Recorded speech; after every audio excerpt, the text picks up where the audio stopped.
What's up, guys? It's Flackfire. Ubisoft didn't just sit on their laurels after their immensely successful 6 million player closed beta. They have been busy improving The Division in preparation for the game's launch on March 8th. Taking the overwhelming feedback received from players in stride, the developer says The Division's team is working to fix a lot of issues and implement more improvements based on suggestions. So here are the highlights of what's being changed as part of the game's Day 1 patch. I'll include a link to the complete patch notes in the game description. In the appearance menu, items now display as a grid, making it much easier to browse items, and you now have the option to equip all items in a set instantly. That's a nice addition and change of pace from where it was before. Felt a little bit clunky in my opinion. For visual tweaks, Ubisoft says they improved atmospheric haze in several time and weather combinations and also improved nighttime lighting and contrast.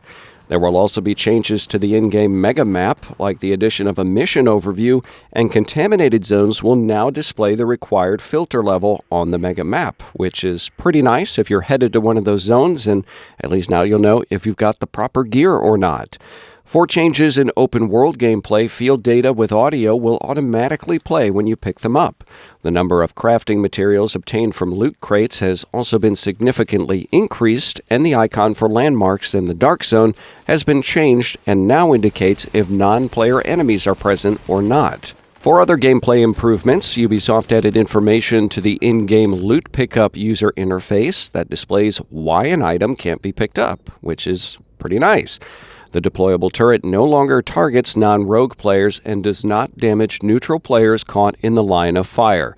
This was a big problem in the open beta. I wound up going rogue several times because of the issue and was summarily executed. So very nice that they have changed that. That was pretty much my only complaint from the open beta. So awesome job on Ubisoft for fixing that.